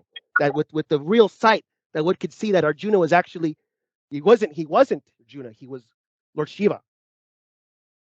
Right. So, but if we interpret this as I am the Lord of Time, aka Death, right? I'm not Krishna, I'm the Lord of Time, aka Death. So that is my understanding. And this is how Swamiji has taught this too, right? Like his translation, word like exactly the English is saying, I am the Lord of Death, or Arjuna, I'm the Lord of Death. I am not Krishna, I am the Lord of Death. Swamiji says, I am the Lord of 3 times. Right. And he's not, what he's trying to say here is that he's not Krishna, that he's Shiva. That's the main thing, is that he's trying to say, you know what, I'm not Vishnu. I didn't come here to do the work that Vishnu does, because Vishnu does what I'm about to do is not what Vishnu does. What I'm about to do is what Shiva does. So he's like, don't think of me as Vishnu. Don't when you think of me being Vishnu, that's not what I'm doing right now. I didn't come here to uplift the world and to regenerate it. I came to destroy the world. That's why I'm here in my form as Shiva. Right, but then I've come here to finish each and every being. Is what he's everybody. So he's going to kill everybody. How I understand this from the internal sense is this is the death of duality, of differentiation, where only Supreme Parabhairava can be perceived in this high state of samadhi. Right? That's the ultimate interpretation. That is that, you know what? There is nobody else. There's only you, and so everybody dies. Yes.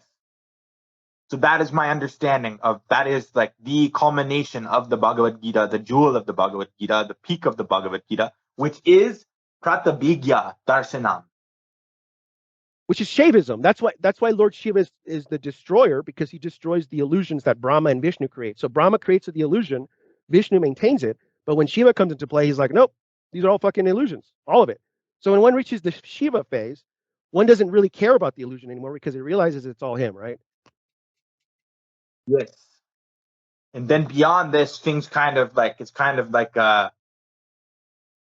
at this point, this is like a peak, and then the Bhagavad Gita kind of comes down into a valley again, and things kind of get a little bit calmer. Well, there's a lot of stuff happening here. Like this particular verse is my favorite verse. It's chapter 11, verse 33. Okay, so that's a very important number. Okay, 11 and 33 are these two sacred numbers that keep repeating at the beginning of the Vedas. Like we talked about, the 11 Rudras and the 33 deities. This corresponds to the spine and the nervous system. The 33 days are just like the spine in masonry, which correspond to the the vertebrae of our spine. So the 33 days, there's a deity attached to each one section of our spine. And then the nervous system that goes through the body represents the 11 rudras, right? So here the special esoteric understanding of what's happening in this text, the 1133, the I am become death, the destroyer of the world. But he says, I am become death, the destroyer of the world, and I'm here to kill each and every one of these. And Swamiji then goes and he gives us a little secret. He says, here he talks about how everybody who loves you, who wishes you well, you as a person, you, not just Arjuna, but like you as a devotee, like talking to you, me and you, right? Like me and my life, you and your life, right? You, everybody who loves you, everybody who wishes you well, everybody who thinks of you well in their mind was going to be saved from the coming cataclysm, and everybody else is going to die. Everybody else is going to just get reincarnated. They're going to probably go to whatever fucking hell realm they're going to, or they're going to become a preta, because most people in this age become ghosts. Like they don't get reincarnated for a while because they're so low level. They're going to experience being a ghost for a little bit, right? So what he's saying here is like a promise. He's saying everybody who loves you, who wishes you well, by virtue of your karma, they will be saved. You will be a liberating, saving force for everybody that wishes you well. So if somebody thinks to their mind, oh man, I really like that guy, he's awesome, that person gets saved by virtue of your karma. See, yes, I the 1133. It's definitely not a coincidence, like numerically, why that verse is like this. Something and it's not strange. the same in the other Gitas. It's 1132 in the other Gita. So only in the Kashmiri version of this is at 1133. I see. Something kind of strange about me that I thought about was my name, at least what I was told in numerology, SEAN, like my English name. That is 3363, and I was born and raised along a highway route, which is the route 333. Nice. And my birthday is December 9th. So the 12th month is 3 plus 3 plus 3 plus 3. And the 9th day is 3 plus 3 plus 3. And I'm also born in the year 1995, which 1 plus 9 is 10, plus 9 is 19, plus 5 is 24, and 2 plus 4 equals 6. So I see threes coming out a lot in my own personal birth. Because you're meant for this, right? You were meant for this before you even took incarnation into this body. Yeah, and I always wondered that. I was always like, why does 3 always come up, like in all of my like birth dates and months and everything? Why did I get a Trishula tattooed on my chest when I was really young and I didn't even know what it meant? You know, like things like that. I often wondered, why was I conceived and raised along Route 333? Then when I started learning about Saivism, I was like, wow, maybe some of these numbers line up a little. Maybe it's just a coincidence, but maybe a lot of these numbers line up, you know? Ultimately, nothing is a coincidence. That's the beautiful part of this.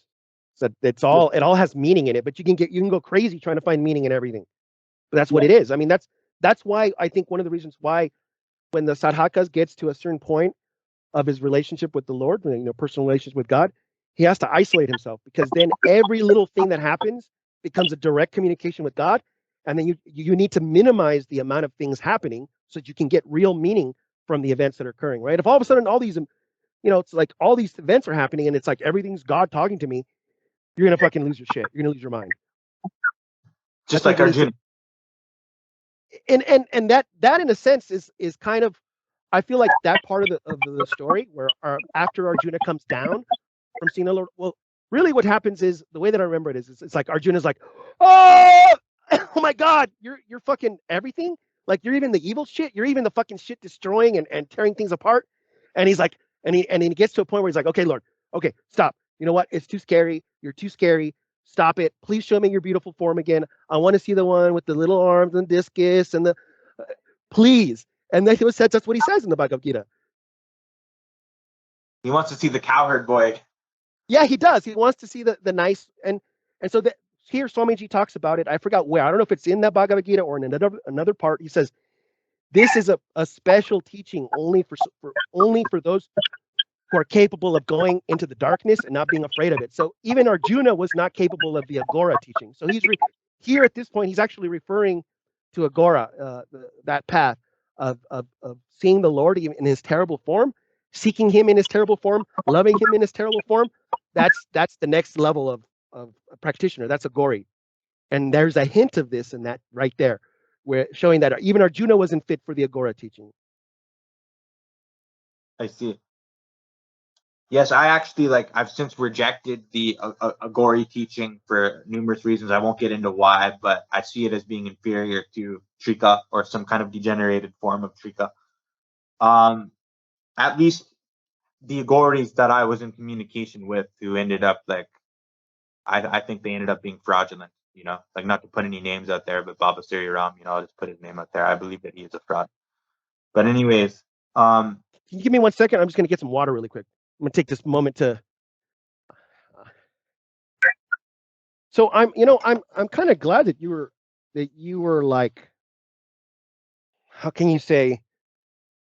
I mean, I wouldn't call people fraudulent, right? But I understand what you're saying, and I really do feel like what you're seeing, what you're looking for, you didn't find what you were looking for. You're looking for something more substantial and more real, like something that reflects that's happening inside of you, something more.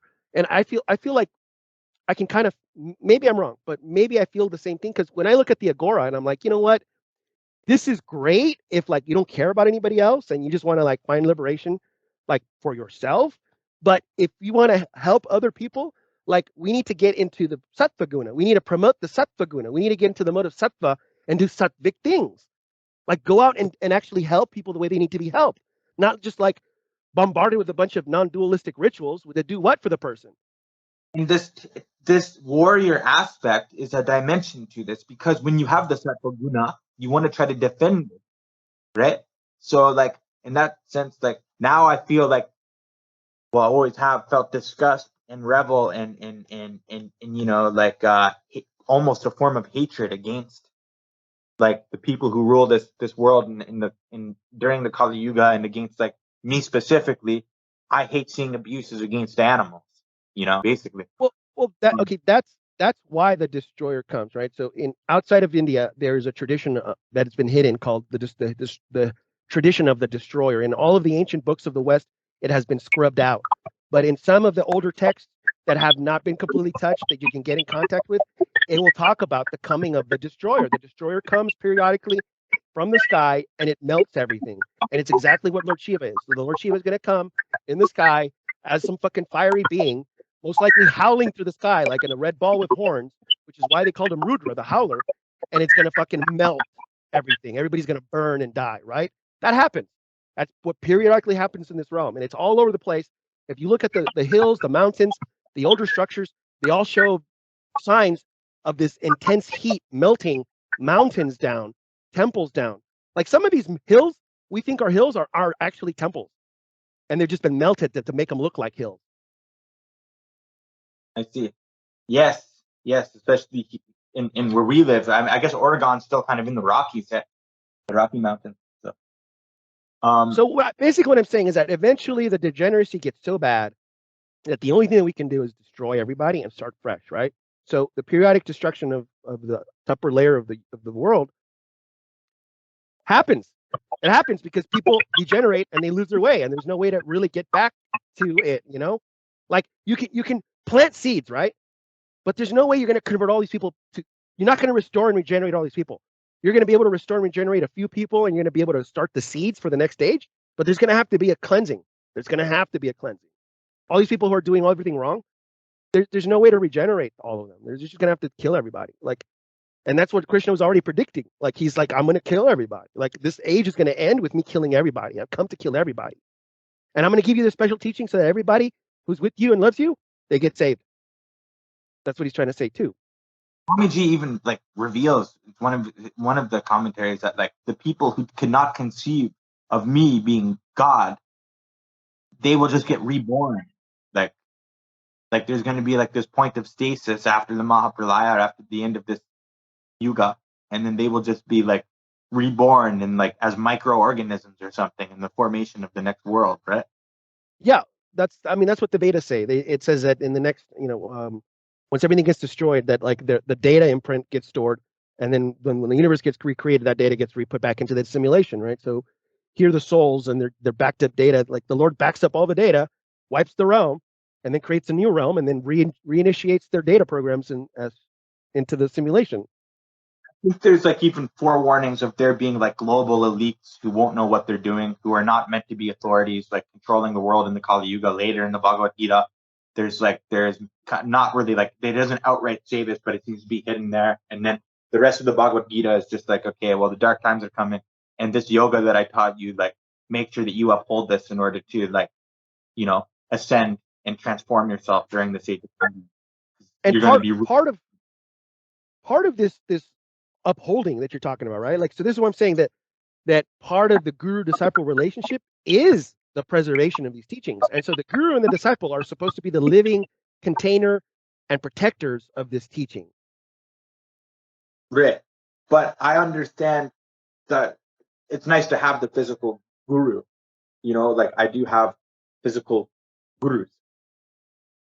But their teaching is that guru is not so much a body. Guru is the knowledge within the body. And in the same way, I kind of agree with do you know Sri Bhagavan Gopinatha? No. Did he write something? Gopinatha? Did he do the Kundalini thing? Maybe. I don't think he's kind of an elusive character, but he lived in Kashmir. Never mind. He lived in Kashmir, and they say that he was a Kashmir Saivite because he acknowledged Chitananda, Icha, Jnana, and Kriya, like those 5 aspects of God or whatever. Anyways, his name was Sri Bhagavan Gopinatha. He's always depicted wearing a turban and big red tilak. And he was seen as like a Mahasiddha who lived in Kashmir. And a lot of people came to get his darshanam and his blessing and things. And he loved the Bhagavad Gita. And he proclaimed that the Bhagavad Gita is his guru. And that if the Bhagavad Gita is studied correctly, that the Bhagavad Gita is the guru. So I agree with what he was saying. That I believe that what he was saying was true. I get that, right? I get that. But the way that I view it is that for me, okay, from my personal perspective, from how I was raised in Christianity and all the experiences that I had, the main thing that I always kept trying to tell people before I got into Hinduism, right? But when I was trying to just convince people that God existed, I used to tell people, God is a person and you can talk to him and he'll respond like a person because he has intelligence like a person. And so you can speak to God like a person and he will understand what you're saying, right? I mean, he's not going to answer you directly, like you're not going to hear a voice, but saying things, speaking them out loud or speaking them inside your head, God's listening and is a person in the sense that God can listen and understand what you're saying and will respond in that way to you in return, right? And through the events of your life, right? And so as I got into recreating a religion, I said to myself, one of the main things that we've lost as humanity is the human aspect. We have lost our humanity. We need to return to humanity and put the humanity back into the sciences and back into religion.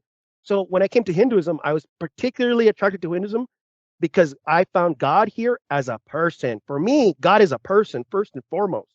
Then the books, the teachings, these are all accessories to the main teaching, was God, which is God embodied. God embodied is the main supreme teaching. Just the touching of the guru, being in the presence of the guru, loving the guru is enough. That everything else, that's like icing on the cake for what we're trying to accomplish, which is to help miserable souls achieve liberation. So this is like a final. Go ahead. The touch of the guru can be on very different levels, though. Oh yeah, but for the layer of humanity that we are administering to, the physical guru is the most important aspect to them. For what level that me and you are on, we are seeking for a direct touch of the guru from inside. Like we want the Lord to reveal himself internally. I want that touch of the Lord here inside of my heart, right? I want that grace to come up like a sun of experience within me, right? But for what I am trying to do, which is to administer to the lower level of reality and help people, the guru is the most important aspect to them. Just seeing the guru, being around the guru is enough. That's the main thing. And so what I want people to do is I want people to work for me, and that's it. All they have to do is work for me. They dedicate everything to me. I take care of them, And so now we're building the original relationship that a king had with his people. Like, these people are mine; they're an extension of me, and and they will achieve liberation because they are mine. They work for me. This is why I keep telling. I've mentioned it a few times. I've told you should read Julius Evola, Revolt Against the Modern World. He gets into in depth about the relation of the king and ancient Aryan civilization and the people. He gets into depth about this relationship and how those societies were structured. It's actually very interesting. It's very similar to what's taught in the Bhagavad Gita in chapter 4, actually. Like that whole book, Revolt Against the Modern World, he's talking about like solar civilization of the Aryans versus lunar civilizations of the tribals, and how like the tribals will be reborn into their families because they don't submit to supreme being, but they're more interested in working with land spirits and like asuras and things and beings. And Krishna says that in the Bhagavad Gita. He says those who worship the ancestors will go to the Pitraloka, right? So the moon is the Pitraloka. That's where all the ancestors are. And so if you die during the shadow time of the year, you go to Pitraloka, you get reborn in the realm of the fathers, and then you come back to the earth and you do it again. But he doesn't say it like it's a bad thing. He's just saying, hey, this teaching is going to get you out of this place, and this teaching over here is going to bring you back into this place. What are you trying to do, huh? What are you trying to do? Too. Evola is not really saying it's a bad thing. He's just saying, hey, this is this and this is this. Okay. And like, and he's saying that at least typically of Aryan civilization, that it is solar, and he describes it as being, just solar based, where solar is being the supreme being is acknowledged within everything instead of just fragments of the supreme being worship. So like, and he was saying that this is basically what defined an Aryan civilization, was that everything was directed towards this supreme being, and that the ruler of this civilization was the median, or like the body, the incarnation of that supreme being, right? And that it was completely a transcendental structure of society. The society was structured pointing to the transcendental being, right? And now this has gotten turned upside down in the Kali Yuga. And interestingly enough, I think Evola may have had knowledge of Kashmir Shaivism, because in his book, The Yoga of Power, which is all about Tantra, he talks about the Shaivism of Kashmir. He mentions that. You know, he had access to the works of John Woodrow, who wrote all of these tantric books because he was initiated into the Kaula system. So at the early 1900s, all of this Kashmir Shaivism stuff was already talked about in the stuff that his code name is Arthur Avalon, right? So Arthur Avalon wrote all this stuff, and when you read it, it's exactly what Kashmir Shaivism, because Kashmir Shaivism ultimately is Kaula, right? Like Kaula Trika Shaivism, like the core of Trika is Kaula, and that's what happened. We say that it's Pratyabhijna, at least in my understanding. Right, but the core of Kaula is Pratyabhijna, like the absolute Kaula is like, I'm the Lord Himself. I can do whatever I want. Like, it's constant self-recognition. That's what the Kaula is. Like that's why the Kaulas, when they worship in the bedroom, because one becomes Shiva and his partner becomes Shakti, and they have sex with each other as Shiva and Shakti because they are the lords themselves, right? So that's what Pratyabhijna, like the supreme teaching is Pratyabhijna, and that's what the Kaula is. It's Pratyabhijna in action. It's an everyday action. So when you're like, okay, you're the Lord, what are you going to do? Well, I'm going to live like the Lord. What does the Lord do? Well, the Lord does all these things as the Lord. So all these rituals are to ingrain yourself with the truth that you are the Lord. That's why later on in the Bhagavad Gita, Swamiji talks about it. I was reading, I think it's chapter 7. He was like, he was quoting the Lord's Prayer, and he was like, you know how you pray, thy will be done in heaven as it is on earth. And he says, look, this prayer is wrong. You need to recite this prayer as you are the Lord. Whatever your will is going to be done on this earth. You are the Lord. You have to think like that. I am the Lord. My will be done on this earth. Because whatever I will, that's the will of God. And so he gives very explicit instructions that this is the way you practice this. Right. Yes. So this is something, Vaishnavism, this is huge heresy for them. Vedanta, this is huge heresy for them. Buddhism, this is like blasphemy. Christianity, this is blasphemy. Literally every other religious perspective, this is total blasphemy. Right? But why? the reason why is because he only appears to like one in millions. See, the reason I believe that this is the why we only have access to teachings where God is outside of us is because, okay, imagine Lord Krishna appears to you, gives you this teaching, you become Lord Krishna, you're the fucking Lord now, and you have now the ability to create an empire. Because this is really what this is. This is the seed of the creation of an empire, right? You're going to become the Lord. You're going to have land, and people are going to worship you because you've realized this truth that its consequence, a byproduct of this realization, is that you're going to become a king, right? So now you have this kingdom, and you realize, you know what? In order for me to maintain this kingdom, I have to teach my people not the teaching that I was given. I got to give them the teaching where God's external, and I am that God. Okay, so what we have, when me and you have, are teachings that kings have censored for the purpose of maintaining their kingship. Those teachings which they follow have been demonized, but they practice them. But we can't practice them because they're demonized to us. Like, we have to have that in our head. If we even for a moment consider ourselves like God, bad, because only the king has access to that teaching. Right. Okay. So you're saying that it was to basically just like maintain control. Maintain control. Yeah, that's why it was demonized. But as Abhinavagupta says, this is going to guard itself. The layman can't. It's true, right? But that's what happens to the kings. Like, the kings become greedy, selfish, and short-sighted, and this is what they do. Right. Anyways, we have spoken for 2 hours. That was a great conversation on the Gita. We should continue this again. I'm sure both of us have busy schedules, so I have things to fulfill today. There's the Navaratri Puja today. There'll probably be a few hundred people there.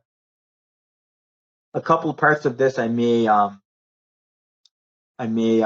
edit out, just a couple parts that there may have been some obscenity said on my behalf. But yeah, other than that, everything else. I need to try to figure out how to get this off of Skype and then upload it onto YouTube. So that's going to be my next. Okay. Yeah, for sure. I mean, whatever you figure out, and then we'll go from there. Because I'm also going to start broadcasting soon, but I'm waiting until my Saturn goes direct before I start doing anything. Okay, so you're waiting. Okay. Yeah, well, I'm waiting till November 4th. That's only because during this period, my Saturn is going over my moon, and my mind is changing like every fucking day. Like, my mind is changing every fucking day.